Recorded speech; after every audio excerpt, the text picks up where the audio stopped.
Dengarkan dan perhatikan. Bismillahirrahmanirrahim.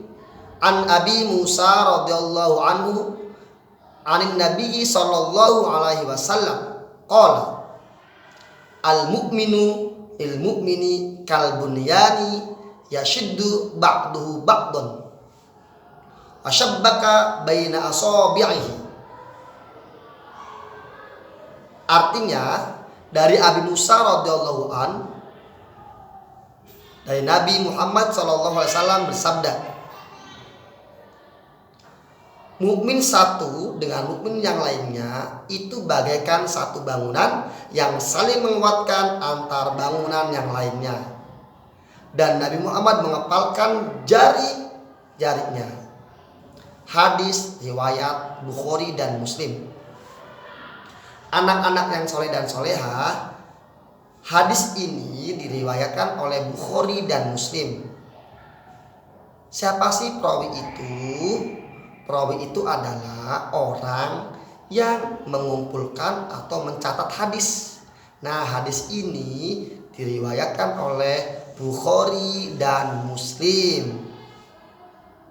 Siapa sanadnya? Sanad itu adalah penghubung yang melihat Nabi pernah ngomong seperti itu. Siapa? Yaitu Abi Musa. Oke, Pak Guru ulangi lagi ya dan ikuti. Bismillahirrahmanirrahim.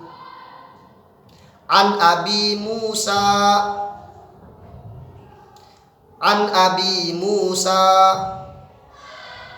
radhiyallahu anhu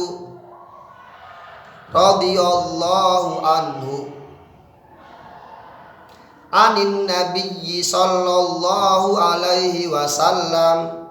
Diulang. Anin nabiyyi sallallahu alaihi wasallam. Perhatikan isi hadisnya.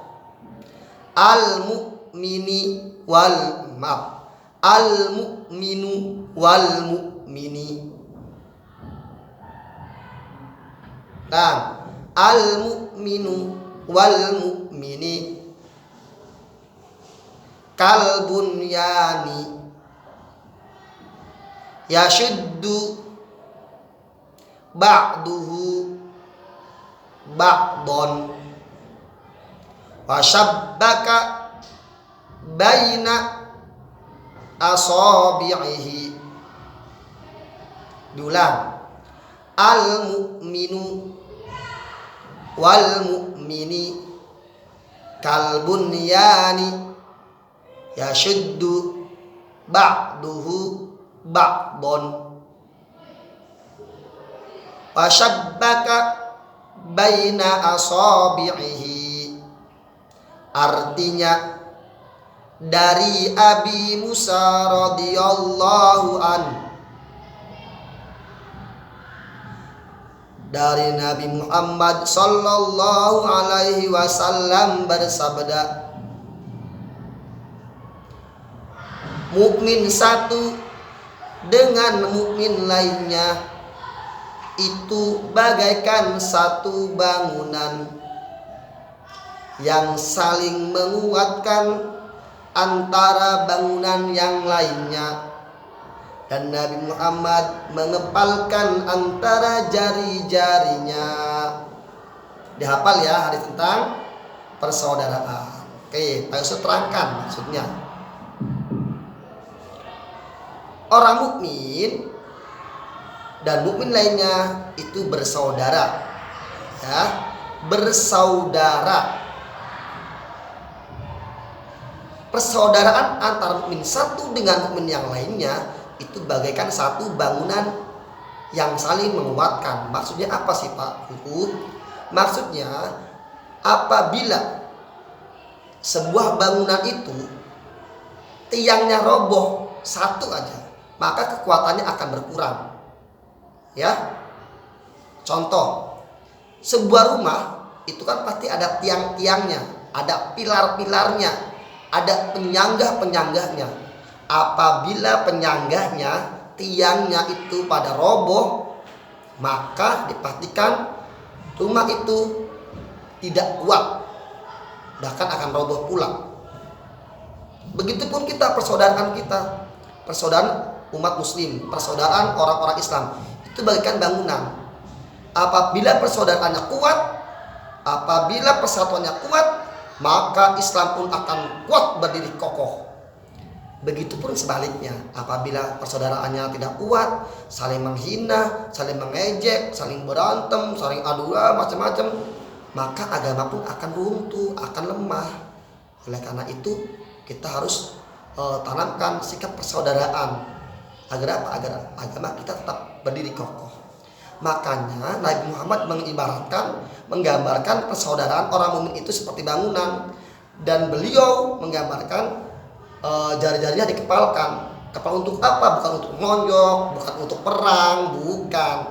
Maksudnya nih, jari-jarinya dikepalkan itu bahwa jika seorang muslim persaudaraannya kuat, maka seperti jari ini. Jari ini apabila nih pada menyatu, maka ketika berpegang dia kuat. Tuh, susah diambilnya karena kuat berpegangan. Tapi kalau 3 jari doang, ini yang nggak megang, dia lemah. Makanya seperti ini ya. Nabi Muhammad asyabaka baina asabi'i, dan jari-jarinya dikepalkan, jadi kuat, menyatu. Ya, kalau kita mau nyabut apapun, kalau nyatu kan kuat. Coba kalau satu nggak kuat, ya. Baik, anak-anak yang soleh dan soleha, persaudaraan dalam bahasa Arab itu artinya uhwatun, artinya persaudaraan, ya, persaudaraan atau ukhuwah dalam Islam itu ada 3 macam. Pertama, ukhuwah Islamiyah, kedua ukhuwah watoniyah, ketiga ukhuwah basyariyah.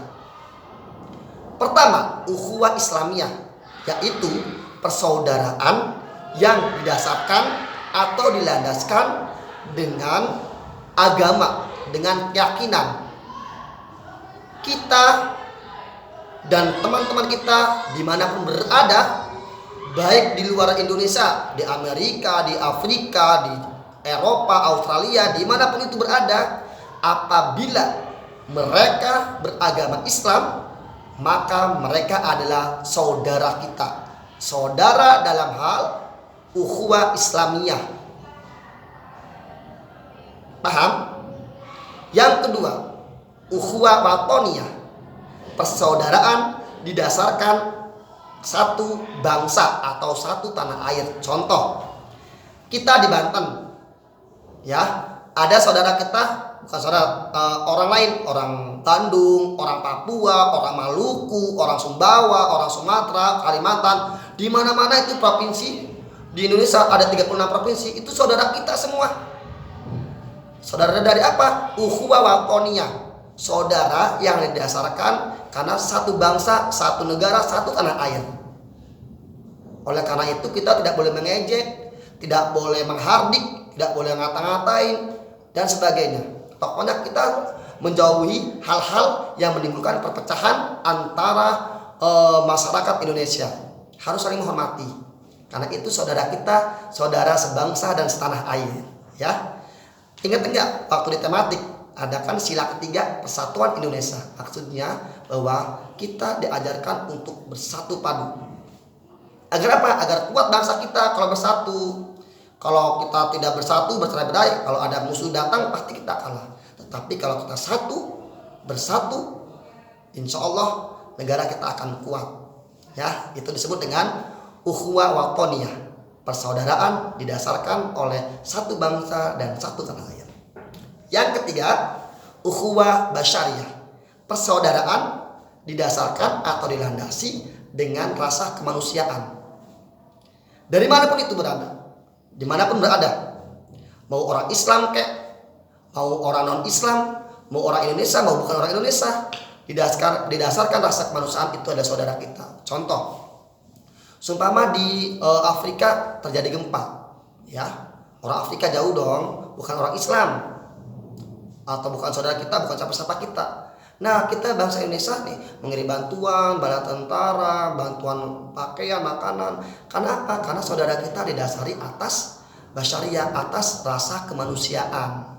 Ya, jadi kita sebagai manusia harus memanusiakan manusia karena ukhuwah basyariah. Ya, anak-anak semuanya ingat, ukhuwah itu akan terjalin, akan tercipta apabila rasa toleransi kita dikedepankan, rasa menghargai kita junjung. Kita tidak boleh saling mencaci, tidak boleh saling menghardik, tidak boleh wah golongan saya nih yang bagus, tidak boleh. Apalagi ukhuwah Islamiyah. Di Indonesia kan banyak tuh golongan-golongan, ada Muhammadiyah, ada NU, Nahdlatul Ulama, ada Persis dan sebagainya. Kita tidak boleh membenci mereka karena itu kan mereka orang Islam, ukhuwah Islamiyah.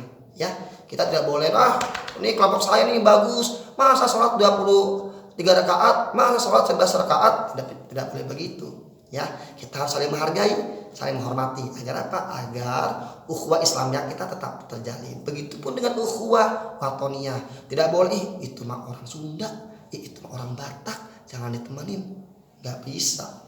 Kita sebagai bangsa Indonesia, sebagai warga negara Indonesia tidak boleh saling menghina, saling menjatuhkan. Paham ya?